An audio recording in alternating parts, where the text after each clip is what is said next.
नमस्कार, मैं हूं आपके साथ मयंक। आज 15 तारीख है। देखिए, आज रात फीफा वर्ल्ड कप में अर्जेंटीना और ब्रिटेन का मैच होने वाला है। लेकिन इसी मैच के बीच एक सवाल सोशल मीडिया में तेजी से वायरल हो रहा है कि क्या फीफा वर्ल्ड कप खत्म होते ही ईरान के ऊपर एक और बड़ा हमला होने वाला है और क्या ऑल आउट वॉर ईरान के खिलाफ शुरू हो जाएगा जैसे ही ये फीफा वर्ल्ड कप खत्म होगा। देखिए, ऐसा क्यों कहा जा रहा है? डोनाल्ड ट्रंप का एक बयान सामने आया है जो आज रात अर्जेंटीना और ब्रिटेन का मैच है, इसके ठीक पहले ये बयान सामने आया है। हम उस बयान का जिक्र करेंगे और साथ ही ये भी बताएंगे, इस पर चर्चा होगी ही कि सोशल मीडिया में अर्जेंटीना और ब्रिटेन के इस फुटबॉल मैच में किसको बड़ा दावेदार माना जा रहा है। तो हम दो मुद्दों पे चर्चा करेंगे इस मैच में। अर्जेंटीना और ब्रिटेन का जो फीफा वर्ल्ड कप में सेमीफाइनल मैच है, इसकी चर्चा करेंगे और दोनों ही देशों के बीच में खासी राइवलरी रही है, इसकी चर्चा होगी। और इसका ईरान हमले का क्या कनेक्शन है, इसको लेकर एक्सपर्ट्स क्या राय दे रहे हैं, उसकी चर्चा होगी। देखिए, मैं आगे बढ़ने के पहले एक इतिहास रहा है अर्जेंटीना और इंग्लैंड का वर्ल्ड कप, जो फीफा वर्ल्ड कप हुआ उसमें हमेशा, और इन दोनों को एक दूसरे का कट्टर दुश्मन माना जाता है, राइवल माना जाता है जब भी फीफा की बात होती है या फुटबॉल की बात होती है। इसकी कई वजह, इसके पीछे एक इतिहास चला आ रहा है, हम हल्के में उसका जिक्र करेंगे। देखिए, 1966 में वर्ल्ड कप का, फीफा वर्ल्ड कप का जो क्वार्टर फाइनल मैच था, इस मैच में अर्जेंटीना के कप्तान एंटोनियो रेटिन को रेफरी ने रेड कार्ड दे दिया था, जिसके बाद दोनों देशों के बीच खासी तल्खी देखी गई। और अर्जेंटीना के कैप्टन को जब रेड कार्ड दिया गया तो उसके बाद अर्जेंटीना ने कहा कि ये थेफ्ट ऑफ द सेंचुरी है, सदी की सबसे बड़ी चोरी है, इस तरह की बात उन्होंने कही। और उसके बाद जो है, इंग्लैंड के मैनेजर ने अर्जेंटीना के खिलाड़ियों को जानवर तक कह दिया था। यानी स्टेडियम में तो जो मैच हुआ वो हुआ, लेकिन इसमें जबरदस्त बयानबाजी हुई जो काफ़ी ज़्यादा चर्चा में रही। और यहाँ से अर्जेंटीना और ब्रिटेन, इंग्लैंड के बीच में एक राइवलरी शुरू हो गई जहां तक फुटबॉल की बात है। उसके बाद जो अगली बड़ी घटना रही वो रहा 1982 का फॉकलैंड वॉर, जो कि दक्षिण अटलांटिक में, महासागर में स्थित है।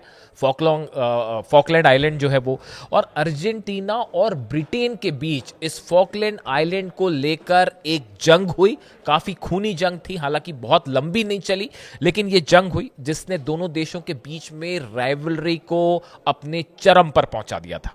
और हालात ये हो गए थे कि दोनों देशों के बीच जो है गहरा राजनीतिक और कूटनीतिक तनाव भी पैदा हो गया। यानी फुटबॉल के बीच तो जो था राइवलरी वो थी, और वो फॉकलैंड का जो युद्ध हुआ उसको लेकर जो है और एक तनाव देखा गया। उसके बाद आप बात करें 1986 की, ये वर्ल्ड कप का क्वार्टर फाइनल मैच था।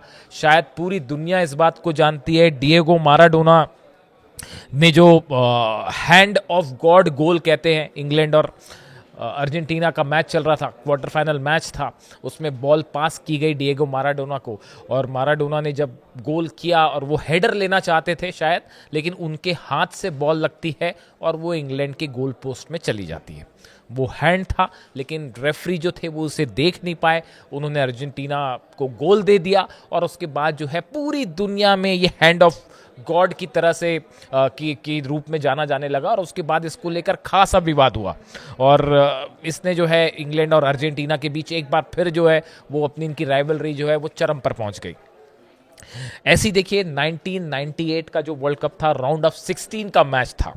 इसमें डेविड बेकम जो हैं ब्रिटेन के प्लेयर, उनकी अर्जेंटीना के डिएगो शिमोन के साथ विवाद हो गया, और उसके बाद जो है डेविड बेकम को रेड कार्ड दे दिया गया और वो मैच से बाहर हो जाते हैं, और अल्टीमेटली इंग्लैंड वो मैच हार जाता है। और उसके बाद फिर जो है वो ब्रिटेन में, इंग्लैंड में जो है जबरदस्त विरोध हुआ, और डेविड बेकम की भी खूब आलोचना हुई, और दोनों देशों के बीच एक बार फिर जो है वो बयानबाजी शुरू हुई, और वहाँ पे भी जो है खासी तल्खी देखने को मिली।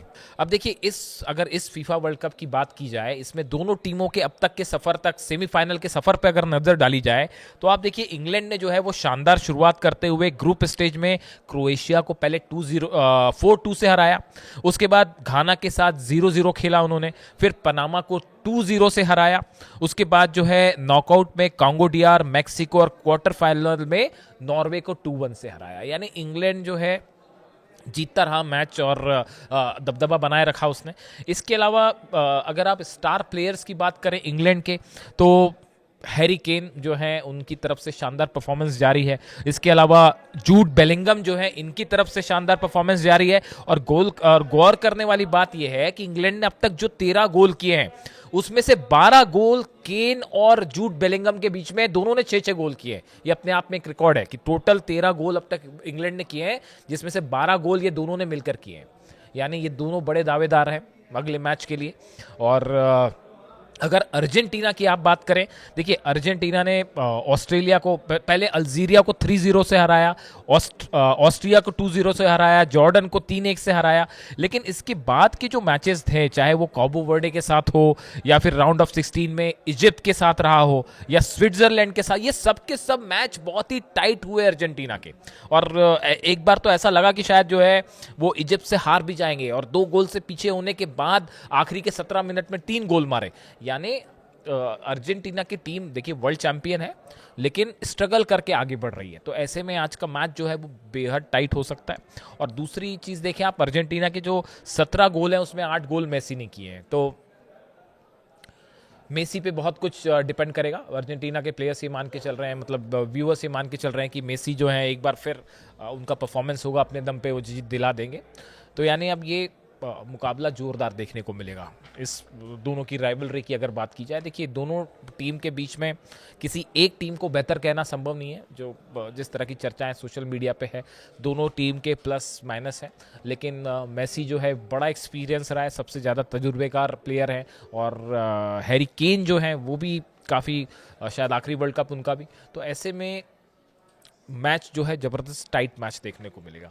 अब देखिए ये क्यों कहा जा रहा है, जिसकी शुरुआत मैंने जिक्र किया कि फीफा वर्ल्ड कप को के फाइनल मैच को क्यों जोड़ के देखा जा रहा है, ईरान वॉर का इससे क्या कनेक्शन है। इस तरह की चर्चाएं जो सोशल मीडिया पे है, उसकी वजह यह है कि ये जो दूसरा सेमीफाइनल होने जा रहा है अर्जेंटीना और इंग्लैंड का, इसके पहले जो है, इस मैच से चंद घंटों पहले डोनाल्ड ट्रंप का बयान आया जो आपने सुना होगा। डोनाल्ड ट्रंप ये कह रहे हैं कि अगले हफ्ते से ईरान पर भयंकर हमले होने जा रहे हैं, मतलब जो स्ट्राइक हो रही है उससे बड़े हमले होने जा रहे हैं।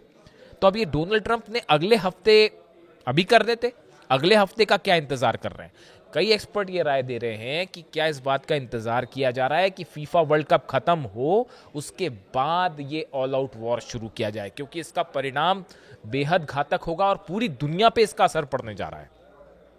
पहले मैं बयान बताऊं आपका डोनाल्ड ट्रंप का। डोनाल्ड ट्रंप कह रहे हैं next week it gets really bad for them मतलब Iran. Next week it gets really bad for them because next week comes the power plants, next week comes the bridges. अब Donald Trump ये कह रहे हैं कि अगले हफ्ते हम ईरान के पावर प्लांट्स पर हमला करेंगे और ईरान के ब्रिजेस पर हमला करेंगे, पुलों पर हमला करेंगे। आगे कह रहे हैं we are going to knock out all their power plants, we are going to knock out all their bridges unless they get to the table and negotiate. जब तक वो टेबल पर नहीं आ जाते और बातचीत नहीं करेंगे ईरान, तब तक हम उन पर हमला जारी रखेंगे और उनके पुल भी उड़ा देंगे और पावर प्लांट भी उड़ा देंगे। Every time they make a deal they break it, इस तरह का आरोप उन्होंने लगाया। You better make a deal you are not going to have anybody left. वो ये कह रहे हैं कि अगर ईरान ने समझौता नहीं किया, डील नहीं किया, तो ईरान में हम किसी को कोई बचेगा ही नहीं डील करने के लिए। इस तरह से डोनाल्ड ट्रंप की धमकी आई है। इसके बाद देखिए ये जो इन्होंने नेक्स्ट वीक शब्द का इस्तेमाल किया, कई सारे सोशल मीडिया में जो वॉर एक्सपर्ट्स हैं और कई जानकार जो हैं वो इस बात को शुरू से रख रहे थे कि जो सीज फायर भी हुआ, क्या ये पूरा फीफा वर्ल्ड कप को देखते हुए किया गया। बहुत बड़ा अमाउंट इन्वॉल्व होता है उसमें, एडवर्टीजमेंट से लेके तमाम चीज़ें होती हैं। तो क्या इस फीफा वर्ल्ड कप को ध्यान में रखते हुए ईरान के साथ सीज फायर किया गया था। और अब जो डोनाल्ड ट्रंप कह रहे हैं, जो उन्होंने सेमीफाइनल, जैसे जैसे फीफा वर्ल्ड कप खत्म होने आ रहा है, आप देखिए जंग बढ़ती जा रही है। कई लोग इस तरह की राय दे रहे हैं कि जैसे जैसे फीफा खत्म होने आ रहा है, अब एक सेमीफाइनल बचा है, उसके बाद संडे को शायद अगला फाइनल है, बस बात खत्म। उसके बाद फीफा वर्ल्ड कप खत्म। तो जैसे जैसे वर्ल्ड कप खत्म हो रहा है, ये हमले शुरू होते जा रहे हैं तेज। तो क्या इसका कनेक्शन है, चूंकि शुरू से लोग इस तरह की बात कर रहे थे और अब डोनाल्ड ट्रंप का ये बयान ठीक सेमीफाइनल के अर्जेंटीना इंग्लैंड के मुकाबले के पहले उनका इस तरह का बयान आना कि नेक्स्ट वीक जो है we are going to knock them out और हम ऐसा कर देंगे वैसा कर देंगे, उसको लेकर अब ये कनेक्शंस लोगों ने जोड़ना शुरू कर दिया है कि वर्ल्ड कप खत्म होगा और हमला होगा। और इस बात को लेके ईरान भी बताया जा रहा है कि बड़ी तैयारी में जुट चुका है, खासकर इस बयान के बाद कि बड़ा हमला होने जा रहा है ईरान पे, ऑल आउट वॉर होने जा रहा है, जिसको लेकर रशिया भी एक्टिव है, चाइना भी एक्टिव हो गए। जो डूम्सडे प्लेन रूस भेजा गया, वो प्लेन क्यों भेजा गया, उसको लेकर तमाम हैरान करने वाली थ्योरी सामने आ रही है, उस पर अलग से चर्चा होगी। लेकिन फिलहाल आप देखें, पिछले 12 से 24 घंटे के अंदर ईरान ने अपने गियर्स बदल दिए हैं और जो हमले हो रहे हैं अब उसमें फतेह 2 मिसाइल का इस्तेमाल होना शुरू हो गया है, खुर्रमशहर 4 का इस्तेमाल होना शुरू हो गया है, जुल्फिकार मिसाइल, ये डेडली मिसाइल्स मानी जाती हैं। अभी तक ईरान की तरफ से हमले हो रहे थे, शाहिद ड्रोन से हमले हो रहे थे, या फिर इमाद या कद्र जैसी मिसाइल जो है उनसे हमले हो रहे थे, लेकिन अब उन्होंने जो है अपनी ज़्यादा खतरनाक मिसाइल्स बाहर निकाल ली हैं, जो कि जिन्हें रोकना अमेरिका के डिफेंस के बस की बात नहीं है। जब पेट्रियट सिस्टम के ऊपर हमला हो सकता है और वो तबाह हो सकता है, तो फिर कैसे पेट्रियट सिस्टम रोक पाएगा? ऐसे में तमाम सवाल हैं। इजराइल पर अब तक हमला क्यों नहीं हुआ, ये भी एक बड़ा सवाल है। क्या ये एक बड़े प्लान का हिस्सा है कि पहले अमेरिका की तरफ से हमला होगा, उसके बाद जंग को आगे इजराइल कैरी ऑन करेगा? ये इस तरह की तमाम थ्योरीज चल रही हैं। लेकिन जिस तरह से इस मैच की सोशल मीडिया में जो फुटबॉल के फैंस हैं वो बात कर रहे हैं अर्जेंटीना और इंग्लैंड की मैदान की जंग की, और दूसरी तरफ चर्चा है असली उस जंग की जिसमें ईरान जो है वो अमेरिका पर भारी पड़ता दिखाई दे रहा है। इससे जुड़ा जो भी अपडेट होगा आप तक पहुंचाएंगे। Thank you so much.